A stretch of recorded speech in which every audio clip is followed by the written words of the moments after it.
Welcome to the Restore at Ralph channel. This week I'm doing an at-home quickie paint job. Let's see how it turns out. It's official. I bought paint for this car. So I got paint, I had some clear coat, I needed a little bit of other supplies, and so it is time to get this thing ready for a quickie paint job.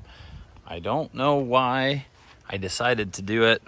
Well, I do know why, I guess. This car, really, other than the clear coat baked off of it and a couple door dings, this is probably one of the easier cars to paint, especially ones around the house here. So I'm gonna try it, see how quick I can get it done, and see how good it will be in a very limited time frame. First things first is to remove the emblems off the trunk and doors. These I probably won't put back in the original position just because I don't like how many of them they are, and I don't really like where they go. That goofy trunk lock offset kind of screws stuff up too. So I'm just gonna pull these off using some fishing line and not mark where they went, because I don't care where they went. I will mark where they go on the doors because I do like the original placement.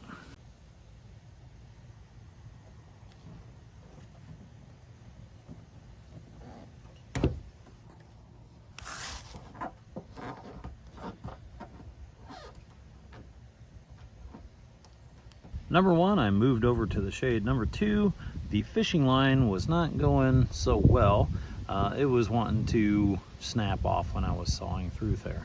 So these things are kind of like rubbery, and so what I found is just a scraper, like a Bondo spreader, you can get up underneath it, kind of use it like your fingernail, and it wants to peel off pretty well.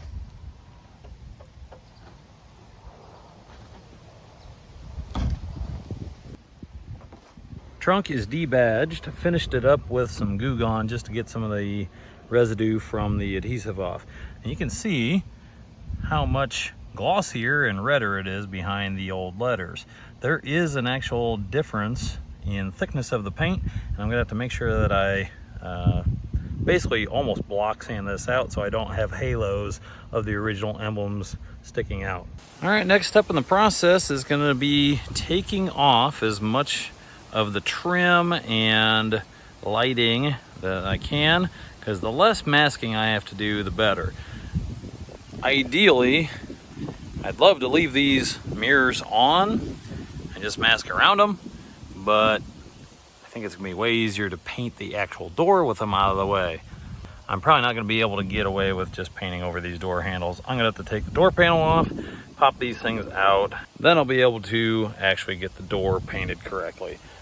Gas door is going to have to stay on because it's a Mitsubishi Eclipse one that has been epoxied on, so I'll mask around that, no big deal. Probably pop the taillights and reverse lights out, and that'll make my life easier.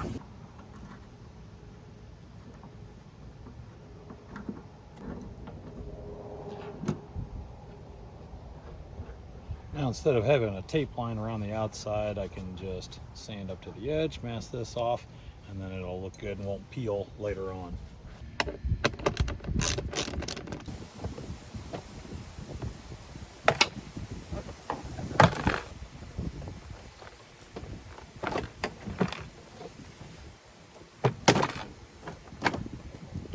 So after about 3 hours of working on this car, I got the door handles off, the mirrors off, front fascia is disassembled, so headlights are out. Didn't have to pop the bumper cover off to get those out, so that's why I did that. Anything that I don't have to mask is gonna be a victory on this car. So even those little reflectors, after popping the reverse lights out, I was able to pop the reflectors out of the back fascia. So this thing is probably about ready to start sanding on it. The goal for this paint job is to get it done pretty quickly, but that doesn't mean it's gonna be quick. So my plan is to basically take the base coat that is left over after the clear evaporated and just kind of scuff and get that ready, and then take off some of the clear that is left, and in some spots possibly blend it together, and that might require a little bit of primer to soften that edge. So I'm going to see how that goes. I'm going to see how hard the rest of the clear is left on it, it might be just easier to take it all off. The other thing that I need to get started doing is working on some of the dings in the car. So there's one right there. I think there's one right in this general area. Yep, right there. And as soon as I get sanding on it, I'll find the rest of them. So I started out with some 220 grit, and that seems like it is plenty aggressive to just start knocking down on this clear coat edge. So if anything, it may be a little bit much, but we'll see how it goes. I might have to just switch over to hand sanding.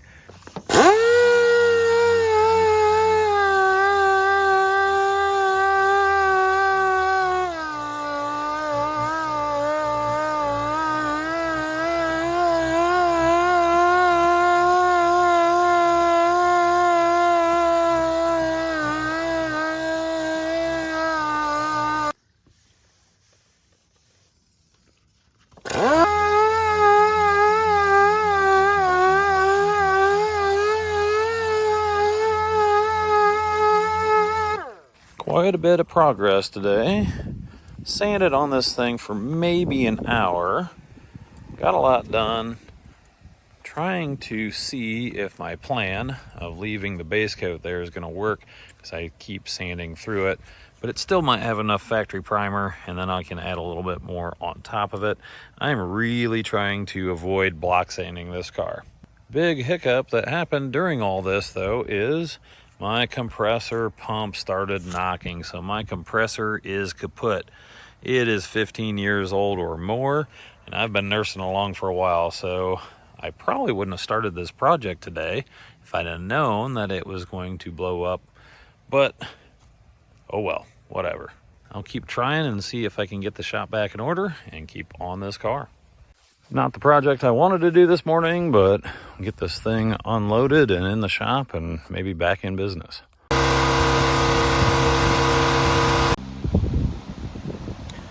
got those dings marked with a couple sticks of tape, so that way I can go in, scuff up in the low spot, and then I'm just going to apply a light coat of filler and a little bit of primer.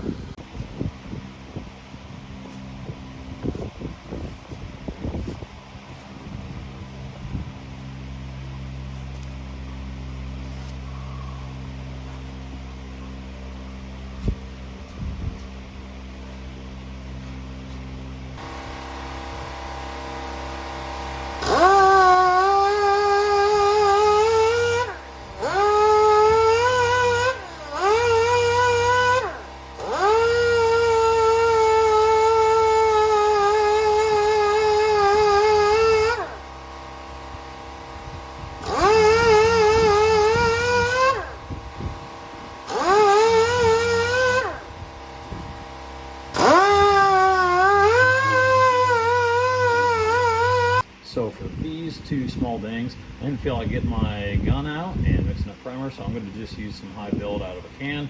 I've never used this particular one before, but we'll try it out.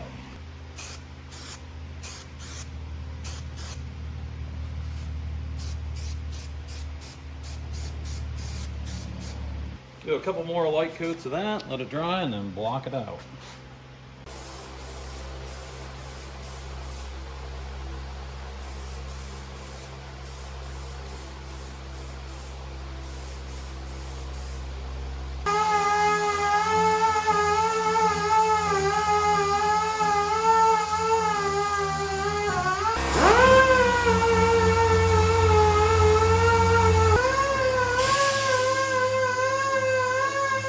So I'm going to take a dull used piece of 220, just kind of use a soft block, go over top of this, see if I can find where that ding was, if it needs more work.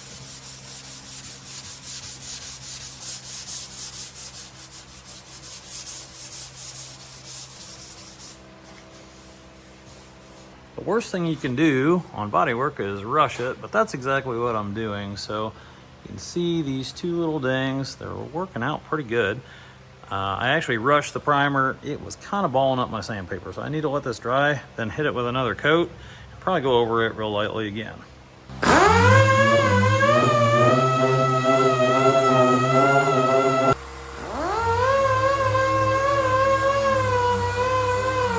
Going over this car with a little bit of hand sandpaper, 220 grit. That's what I've been doing with the whole DA as well. I know that probably I run the risk of seeing some sanding scratches, especially since this is a pearl paint job. So I'm definitely using a sealer before the color goes on. I'm just not gonna put the time and effort into this car that it takes to really do it right. And you might ask, well, why do it at all? Probably because I want to. I just want to paint something. This thing was ready for paint, or closest to ready for paint. I kind of like this car, but I know that it is not worth really putting any time, effort, or money into. So, especially judging by any types of views, anytime I have this car on the YouTube channel, nobody else cares as well. But I thought maybe somebody would care about a at-home paint job. So I picked this one because, well, I wanted to make something shiny. To do an actual restoration grade paint job on this car would be a lot of work. I really should be pulling the glass out, or at least the window channel rubbers and all that kind of stuff. So I'm doing my best to just get up by hand and get as close as possible to that. But this thing is not going to turn out the best. Hopefully it doesn't turn out the worst, but really can't be a worse paint job that was on it, right? Because there wasn't much of a paint job left. After a couple hours of sanding with the DA, most of this car is down to 220 grit. I've got to go around this thing with the hand soft block and some sandpaper and get like all the rounded edges on this thing, the side skirts, all the edges around the windows. I got to get by hand because I don't want to chew the rubber seals up with this thing. I might have gotten a little bit aggressive with the 220 on the front bumper, so I laid a little bit of that rattle can primer down on it. I'm going to go over this thing, or on the bumper, I'm going to go over it, just double check, make sure it's not too rough. I need to go over this whole car, I think, with 320 grit as well. So after I'm done with the 220, I'm going to go back with 320, and mostly by hand, I think. I'm going to go over this thing by hand.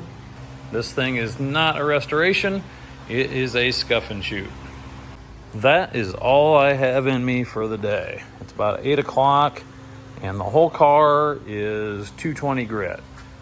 One thing I'm starting to worry about is in these areas where there's a transition from baked off clear coat to clear coat, I'm hoping I'm not going to get some halo effects, and I probably will. The only way to really fix that would be to, at this point, put this car in a build primer and block it down. So if it ends up with some flaws in the paint from that, so be it. From 20 feet away, you'd never see it, but we'll see how it goes. Hopefully it turns out better than what I'm expecting. Overall, happy with the progress for the day. I started at about 9:30 this morning and drove in, got my new compressor, set up my compressor, was sanding by noon, took a break for lunch, took a break for dinner. So, I don't know, a good 6 hours of working on this car today. Probably not a valid use of time and resources, but hey, why not? What I'm going to be focusing on today is like these edges that I didn't get yesterday, and anywhere that has, I don't know, a shiny spot in it, right there, that's not going to be good for adhesion. So I'm going to go over this whole car with a soft sanding block. I've got some stick-on 320 grit. I'm just going to go over the whole car. If you're saying to yourself, that sounds awful and not fun, you'd be correct. So I'm going to give myself a little bit of motivation by popping the lid off the paint and seeing what this thing might look like when I'm done. So this is the original color for this car. I got the paint coat off the cowl tag. This is Omni base coat, which is PPG's economy line. I've been using it for years, had pretty decent luck with it. Admittedly, a gallon is probably too much for this car, but I'd rather have a little bit more than I need than a little bit, well, not enough. So being red, it doesn't cover all that well either compared to other colors. All right, without further ado, let's pop this open.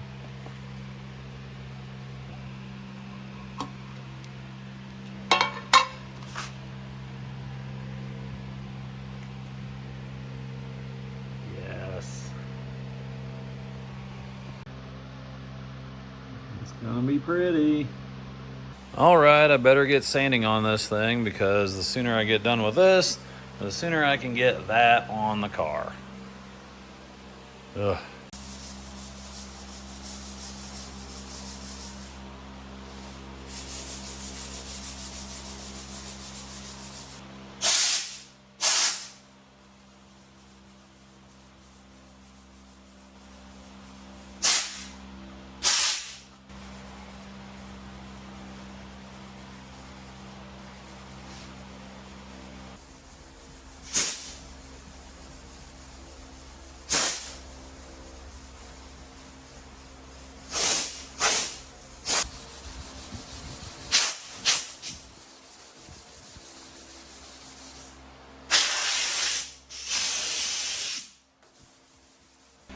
I think this thing is as ready as I'm going to get it. So I'm going to pull this thing outside, blow as much dust off of it as possible, clean the shop up a little bit, back this thing back in, and start masking, which is my least favorite thing to do. Even worse than sanding, believe it or not. Masking is not hard, it's just annoying. You got to do it correctly. You got to make sure that you don't have your tape on places where you want paint, and you don't want your trim and stuff like that to get paint on it. So it can be tedious. I usually use a straight razor blade along with this masking paper. I get cheap masking paper, and the decent tape, the last thing you want is tape leaving residue on your car. Yeah, it's a pain in the butt.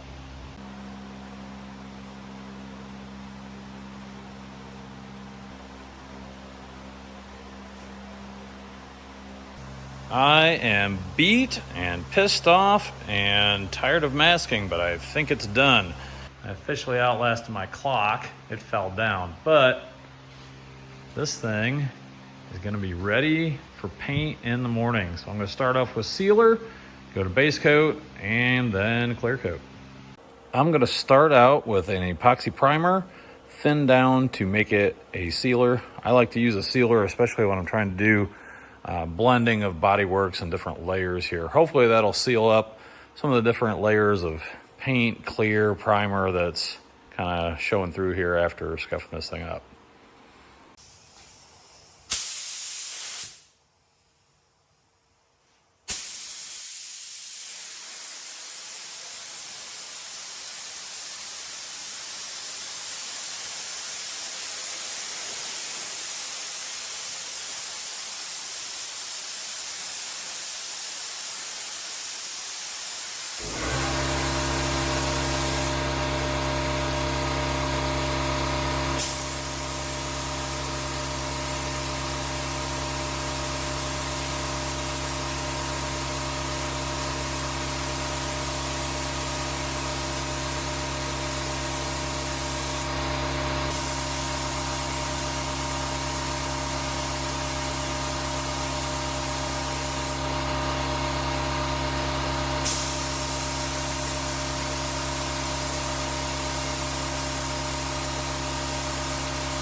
Sealer coat is done.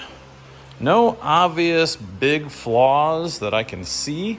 I always forget to buy more lights before I do another paint job. And so I'm in the dark. As soon as I pull it outside, I'll see all the flaws, but for now, I think I'm gonna move forward. This is definitely not a dust-free environment, but one trick I learned a long time ago is if you take some newspaper or old masking paper and wad it up and put it in a trash bag and just hang it, it acts as a dirt collector. So this must be static electricity or something like that, but it does help. I can use all the help I can get. I can see some unevenness in the layers, just like I was kind of worried about. Like I said, the only way to really get rid of that would be to use filler primer and block it out. And I wasn't really wanting to do that on this car. So for the amount of time I've got in it, hopefully it'll turn out decent. All right, time to shoot some color.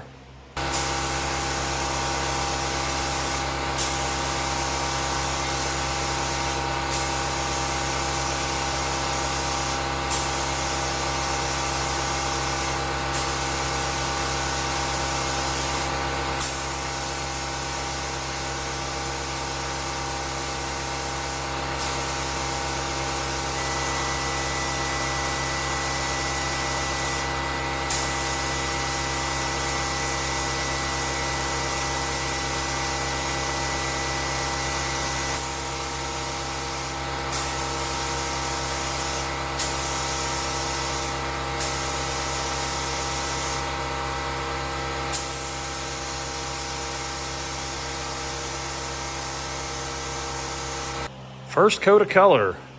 It's covering pretty good. I had some worries when I opened the lid of the paint because it looked pretty transparent, but it seems to be covering pretty good. This for one first pretty wet coat. Seems to be looking pretty sharp. I have not shot a metallic or a pearl in a very long time, so hopefully with another couple coats this will even out a little bit and look pretty good maybe. My trash bag dust collector is picking up at least overspray, so it's picking up that, it's picking up other stuff as well.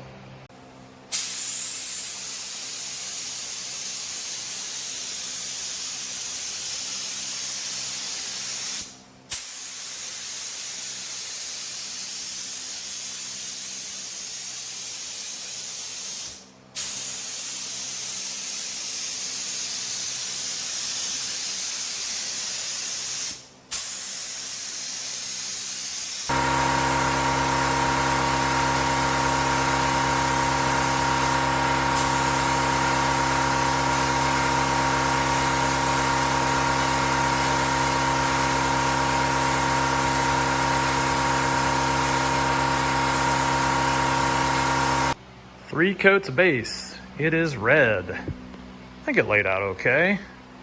I don't know for sure because I can't even see the pearl in this paint. So I had to just lay it out by feel. So I'm sure that'll be perfect. Time for clear coat. Don't screw up.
One coat of clear down.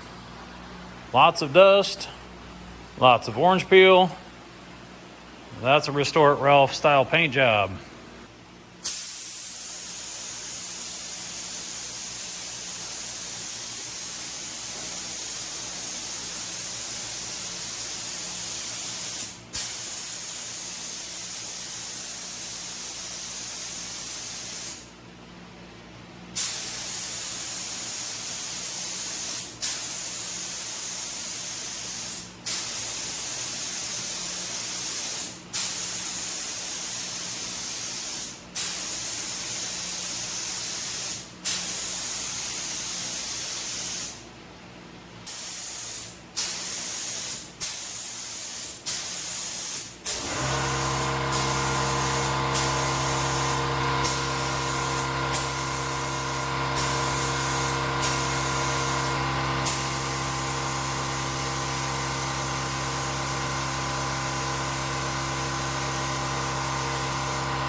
Unfortunately, the temperature rose in the shop very quickly, and I think that's why I got quite a bit of orange peel in this thing.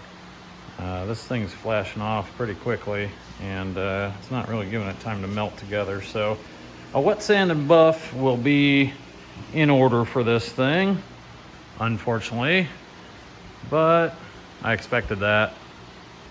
Overall, this thing turned out pretty decent, pretty much what I expected.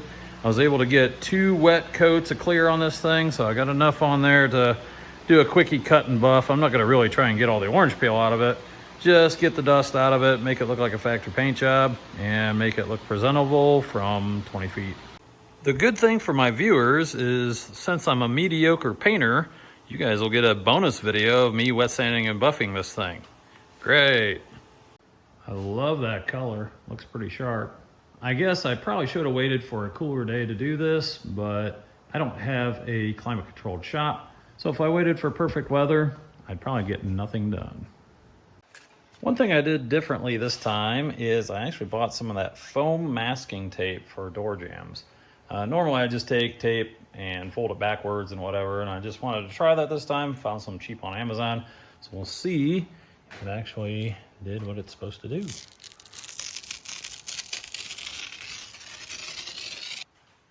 Yeah, good enough. All right, just pulled it out in the sun for the first time. I'll be honest with you, the pearl looks pretty darn good. That's a relief, because as I was laying down the paint, I really couldn't even see the pearl.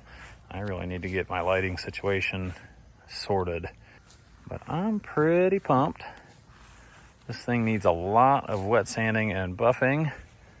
Luckily, I'm used to that because I'm always bad at painting. But I think I can save this one. Should be cool.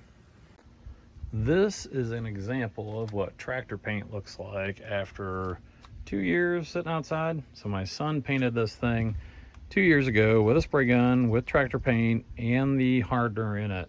And well, after a year, it had already faded. We've buffed this thing a couple times trying to bring it back, and it lasts about a week and then it dies back out. This is why I am against the tractor paint for car stuff. Unless it sits in a shop or a garage all the time, it's going to fade. And if it's a nice enough car that sits in a garage all the time, it's worth a couple extra $100 for the quality paint. For comparison, this is base coat, clear coat, the same stuff that I just used on the red car. This thing I painted in 2019, and it sits here just waiting for chores. I don't neglect it, but I don't sit and polish it and wash it all the time either. So it's still shiny as it was, and holds up pretty good. So I would definitely not recommend painting stuff with tractor paint. It's the next day, looking at my paint job and realizing how much work is ahead of me. So that's gonna do it for this video. And the next time you see this car, hopefully I'll be knocking some of the dirt and a lot of the ugly off the paint job. Let me know what you think in the comments. As always, thanks for watching. Don't forget to like, comment, and subscribe.